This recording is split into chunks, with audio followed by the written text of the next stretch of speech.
Hey, I'm Spencer. I'm Jordan.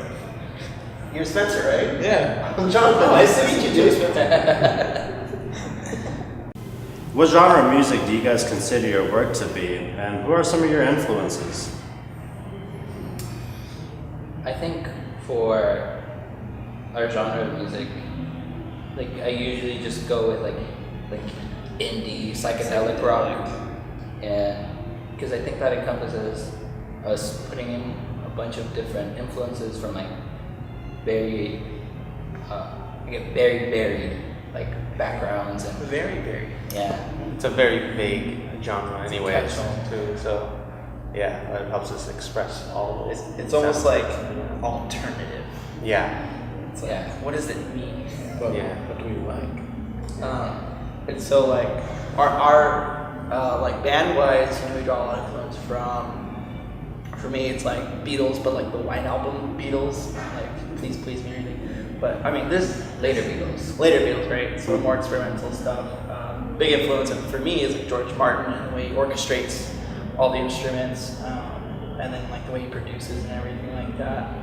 And then like I get a lot of influence from Radiohead too, and just how they structure the songs and how they really are super thoughtful about the arrangements and everything, and then how it just like gets right to your heart, especially with a lot of the lyrics. You just connect with a lot of them. And you probably think about that because that's what you do, like when we record.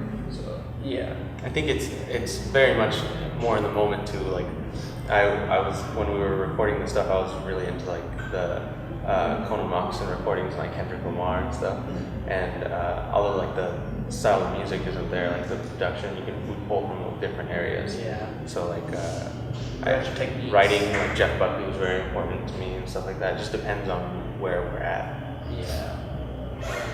It's nice when you guys create, because they write the songs, like Jordan Spencer writes the songs, and then I just like put my energy on top of it, and then Spencer like will come in too every now and then and just like have some he ideas. said Jordan and Spencer. Oh, Jordan and Roy. I write this song. Spencer is actually the secret. I wrote a song mastermind today. in the band. And so we all just like, that's how the recording process anyways, where we all just like, they write the songs and we just kind of layer ideas on top of each other. Yeah, a lot of the newer stuff is, I think, very influenced by like a lot of newer artists like Andy Shaw and Whitney and the Lemon Twigs. I think we looked into. I think they're influenced like post writing. Yeah. Because I think it was very interesting to have this feeling and this like writing style going into it. Like I'm just writing these songs and then finding these artists that were like writing some things to what I was doing. So it was kind of finding like Whitney and Andy Shaw. Well, I think Andy Shaw was suggested to me by a friend, and it was very much just like godsend basically because it gave like a direction to the things that I was already writing. And then I've been like a little influenced by like kind of hip hop and like lo-fi, whatever, all these like cool little beats, and I'm like trying to interject that in there too. It makes it more hip.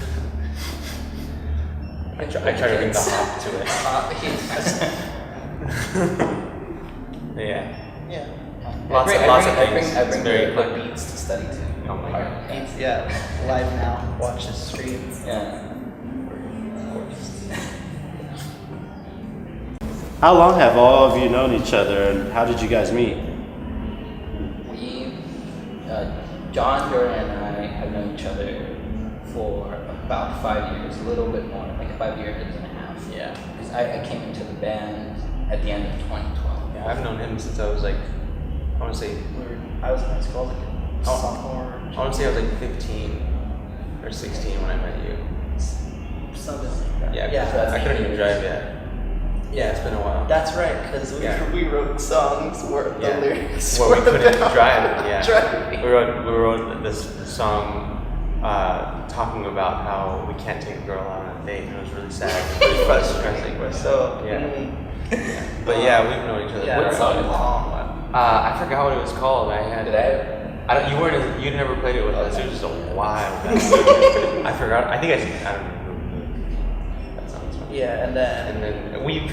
I met you when I was 15 as well. Yeah, but like. house shows. But he's older, Yeah. and I was 15. And Yeah. I was like 20. I don't know how. He's always been like present, but he had never played with us. He was in another band, and lots of other bands. Yeah, And that's 5 years. yeah. So, We just kind of all known each other for a while. Yeah. Cool. just the way I came into the band was through my friend Toby, and a mutual friend Toby Bates, and he was playing bass at the time. Yeah, he played bass on the first album. Yeah, Really and, good bass player. Yeah. we have had changes. Yeah, it's. I think this is the base of it. We've had lots of different people come in and out, and it's not like we not wanted them present all the time. It's like we just have to have the writing kind of like group, and then like a bunch of musicians that come in and play and enjoy the music and stuff. So in my opinion, there's lots of people in the band. Yeah, on the first album, there's like easily over like 25 different people who came in and played on it. Oh yeah. So, and we're trying to do that again for the next album. And they're all really good friends. Like they all That's do cool interesting. stuff. Yeah. That's what I love about the medium of the recording is that you can have all these collaborations and have all these people come in on it, and it just becomes this like big collective, this big sound, this big idea, and it's forever encapsulated in that recording. And then when we play it live, it's like this. It can almost be this whole other thing, and it's like it's really open and organic, and we can kind of do whatever we want. Sometimes we'll have a horn section. You know, one day we'll have a string quartet play with us. Yeah, so like at this point, like Spencer has been playing bass for us, for continuously for like the past 3 months. But there were times when he'd be playing drums, and we'd have a bass player. John would be playing bass. Yeah, I played bass for a little bit. And We had multiple other drummers, really cool guys. we have Chris on keyboards right now. Yeah. He wasn't able to join us. But yeah, it's around as well. A network of talented friends. Yes. Yeah. Thank you, community college. Yeah.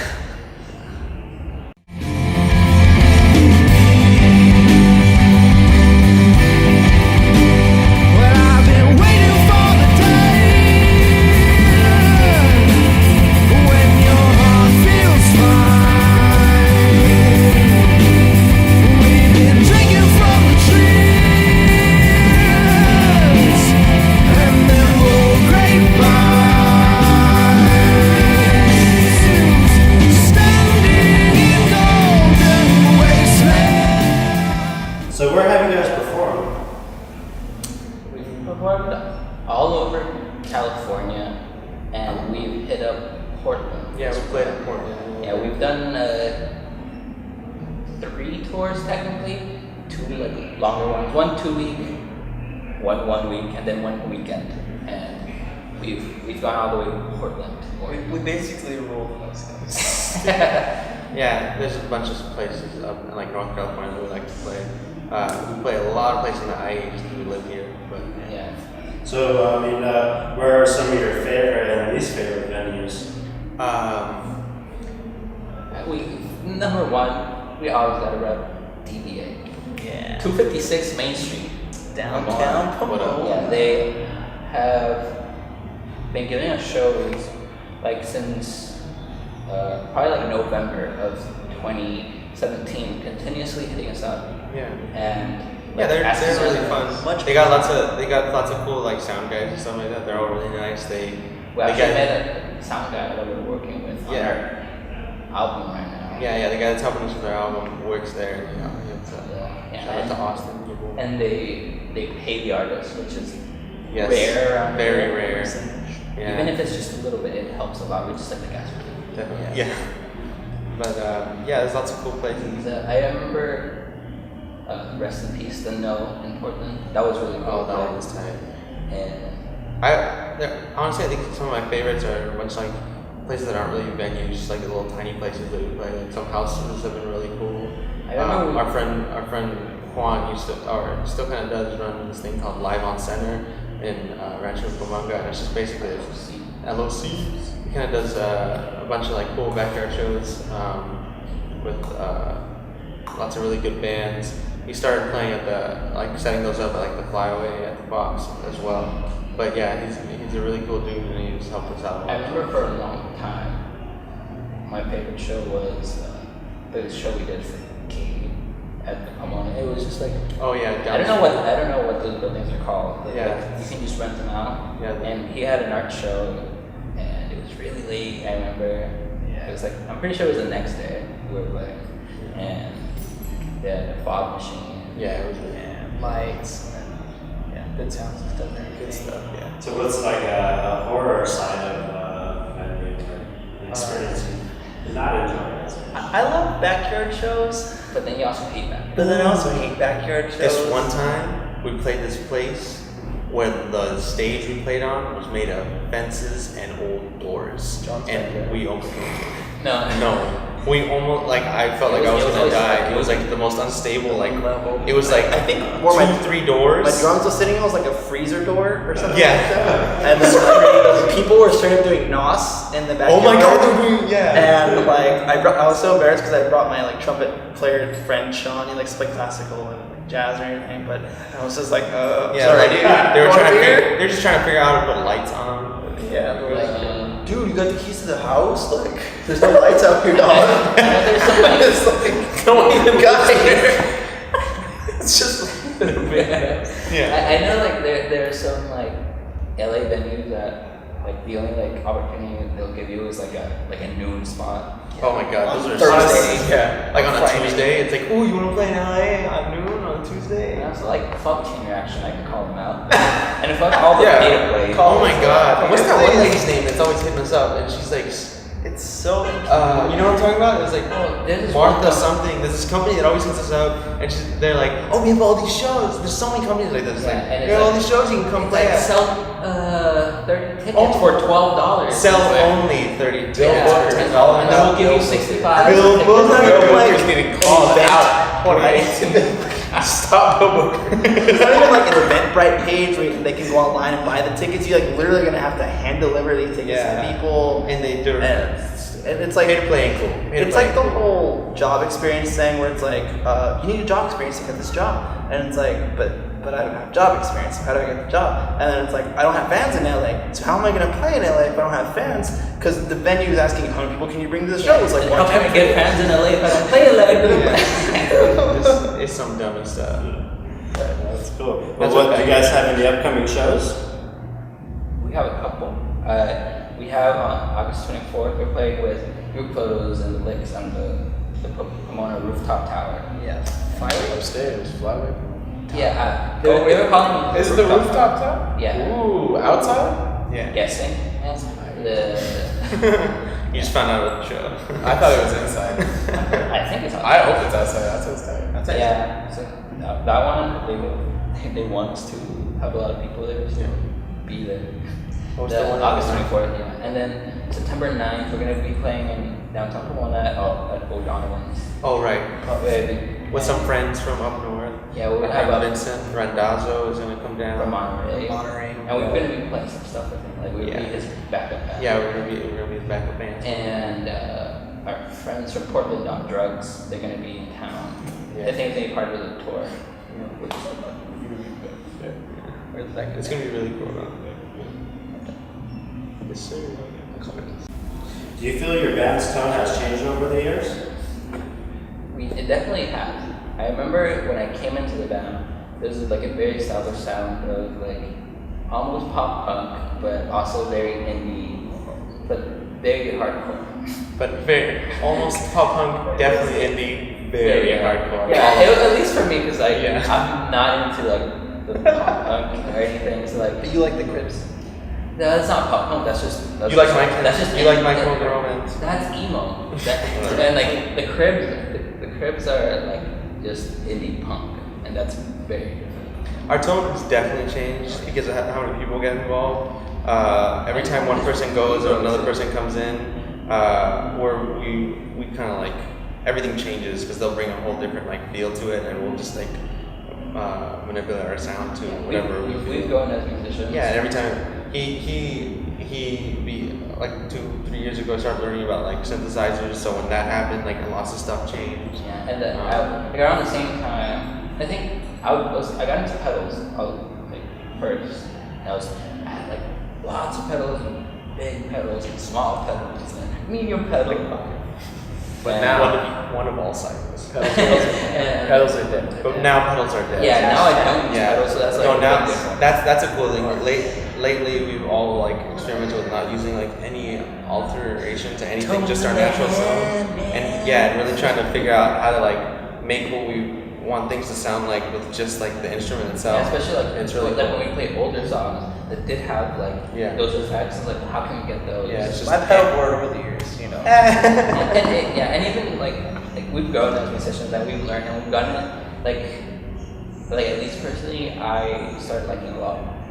I expanded my realm of like music listening, and I've gone back to like roots in my Hispanic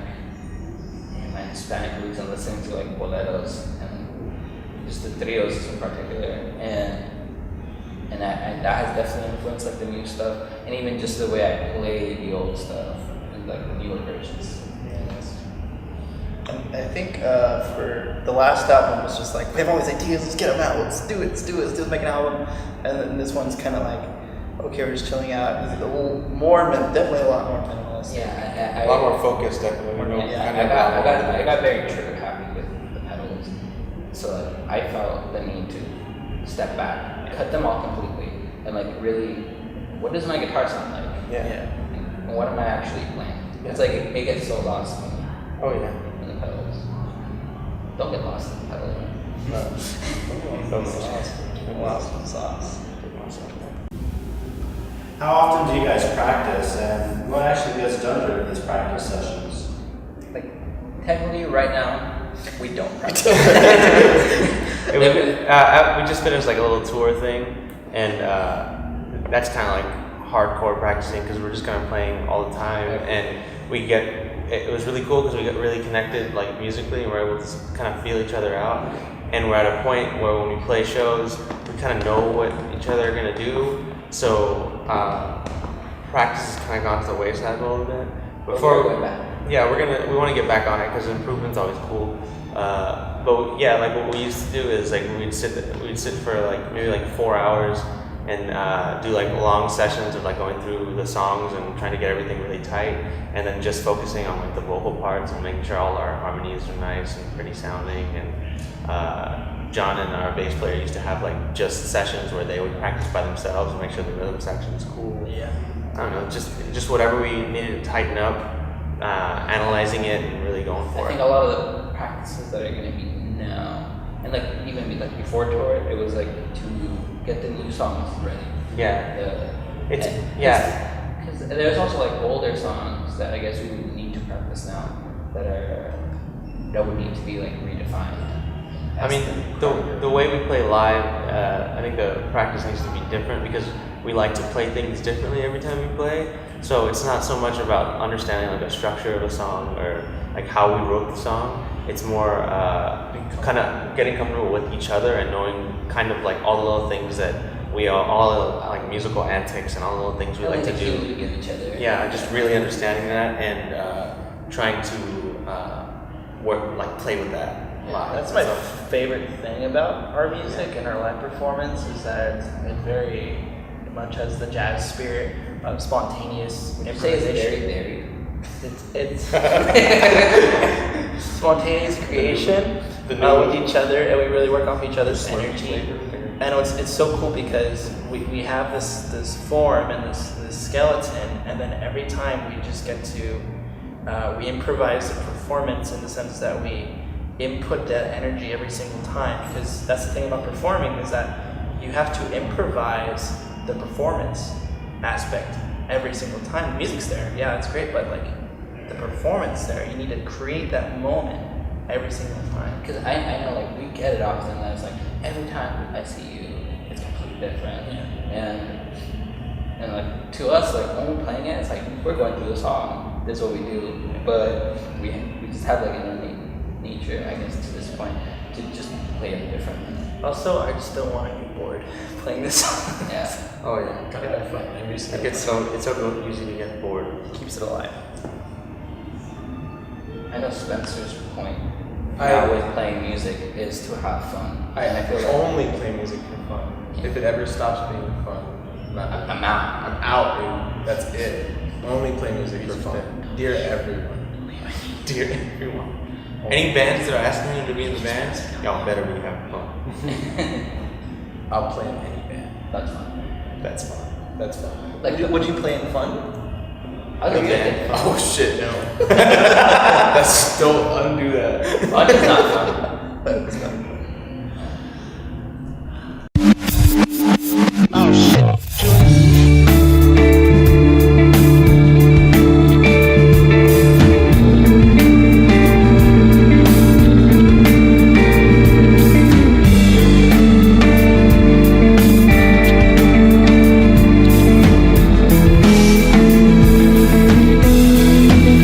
Tell me that it's hidden underground. Tell me that it's me against the coast. Acceptance is forced, the sound is strong. Avoid together. Where the batteries are used. I'm leaving you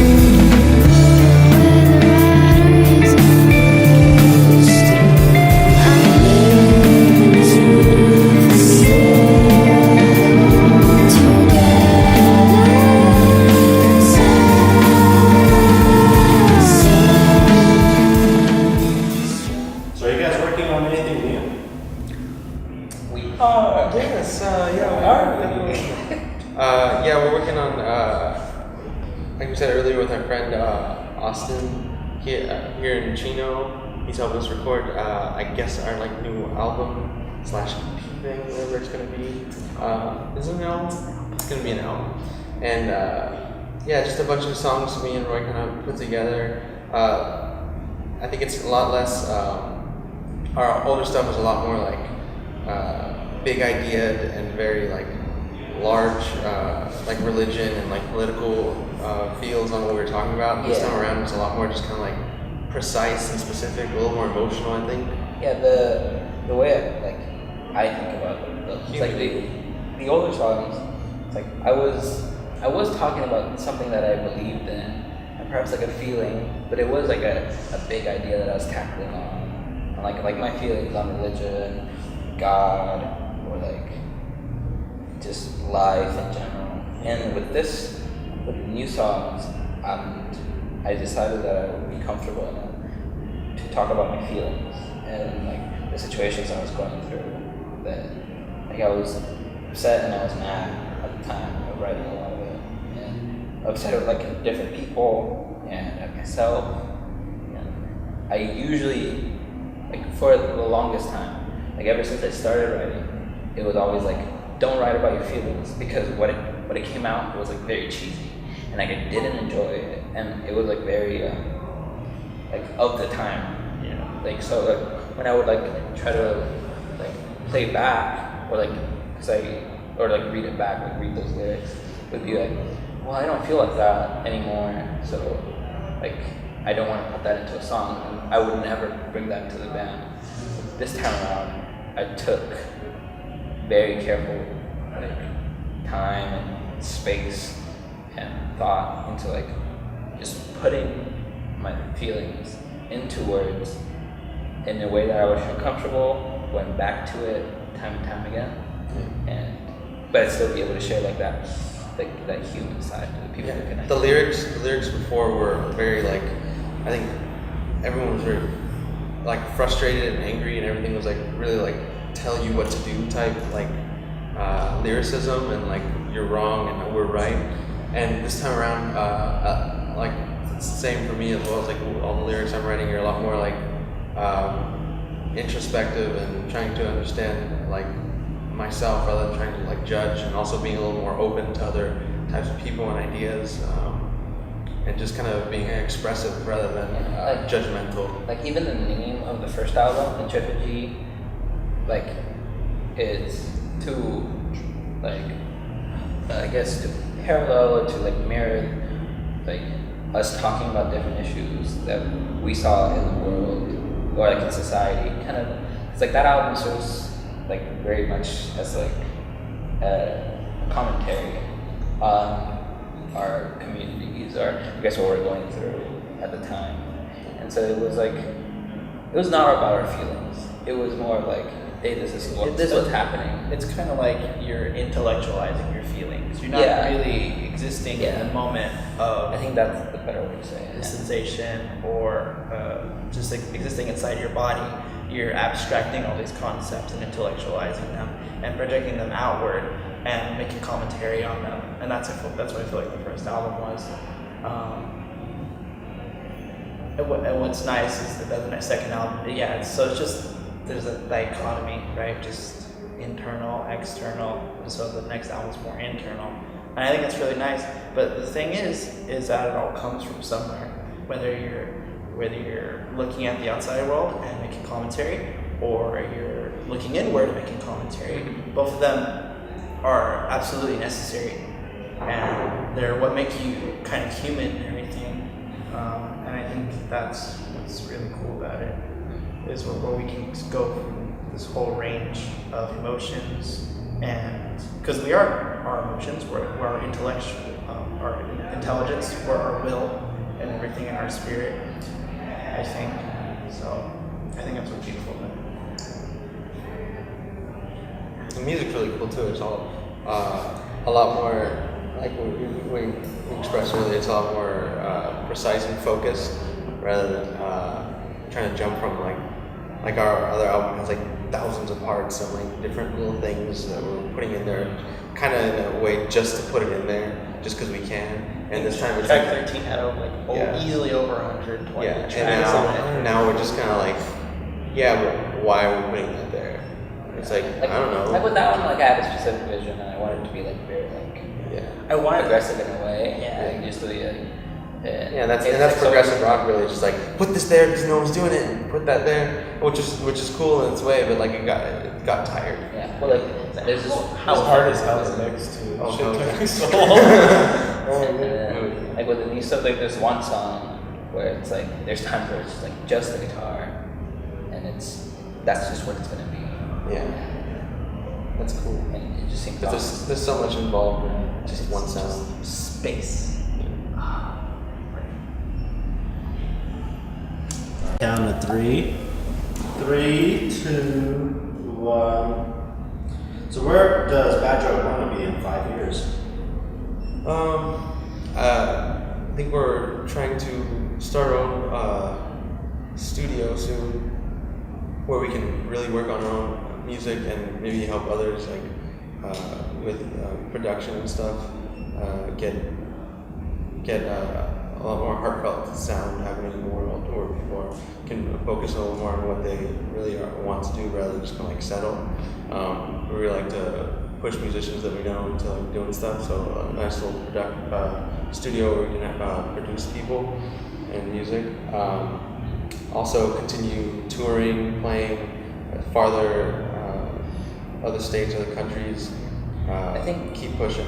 By then, I definitely want to have already played in a different country. Definitely. Yeah.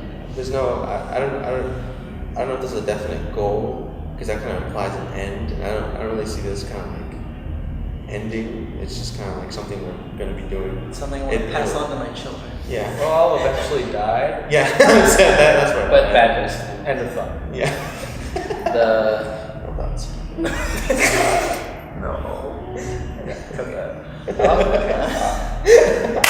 No. Oh god. I definitely want to. The ultimate goal for me with Bad Joy is connecting with people, and because I feel art speaks a language of the soul and articulates something that it's ineffable. To quote Ted Mosby from I Met Your Mother. You've been watching with us? Wait, when was the last time you watched?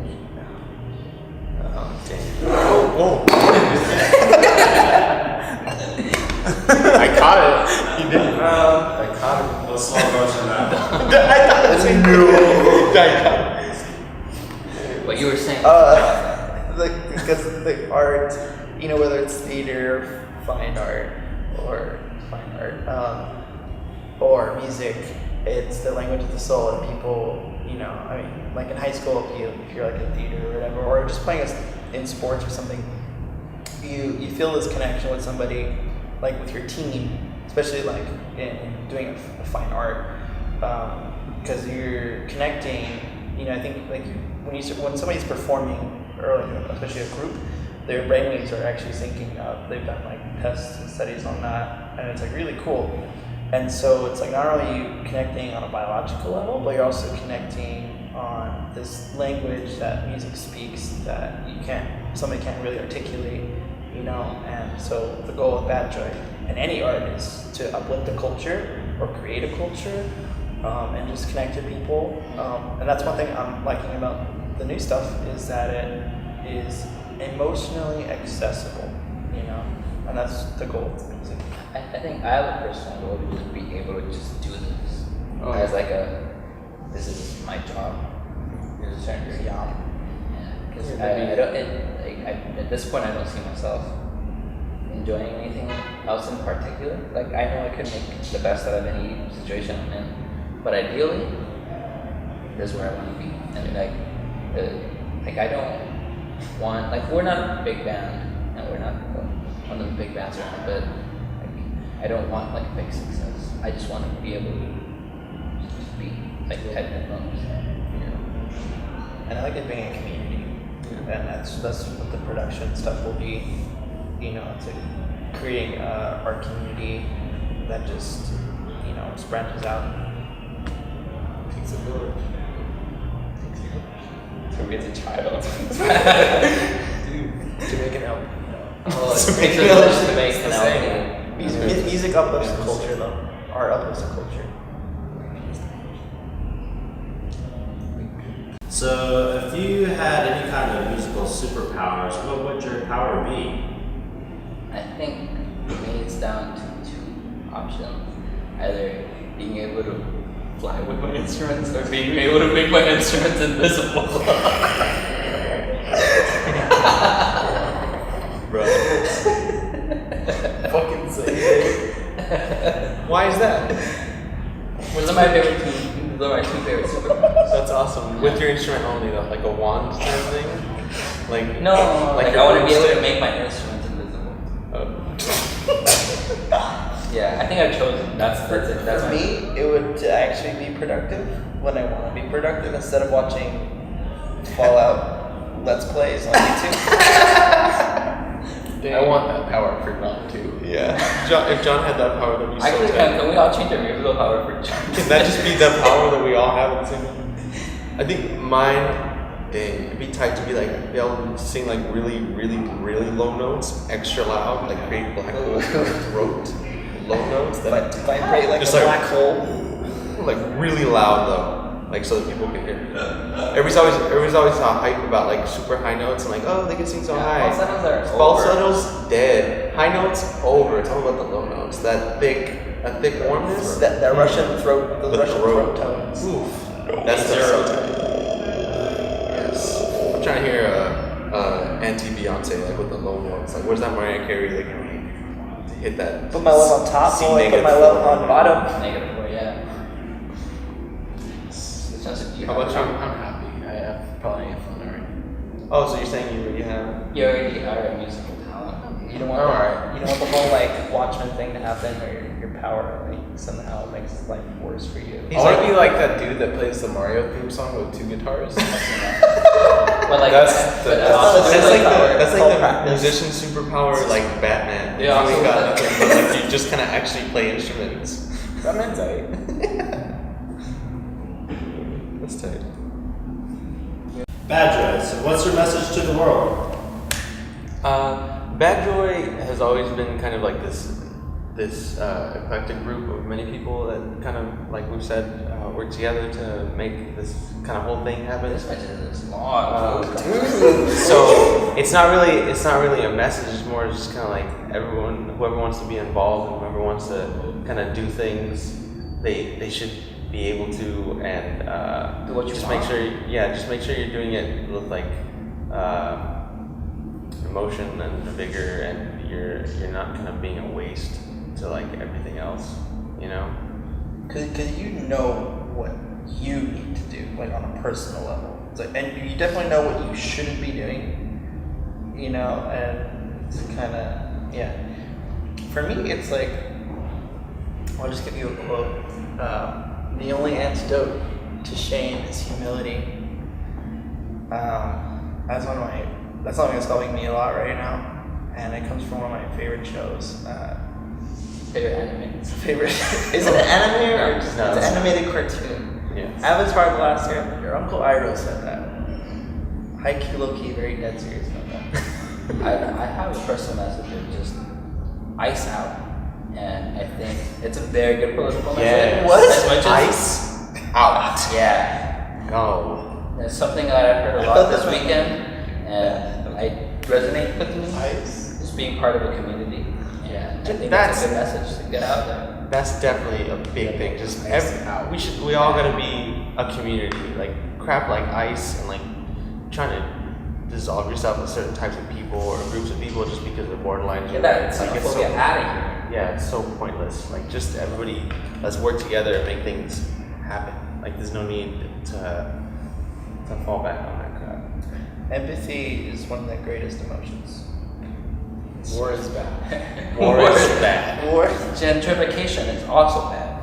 It's worse. No what? I'm sick of hearing that. It's not. Is it?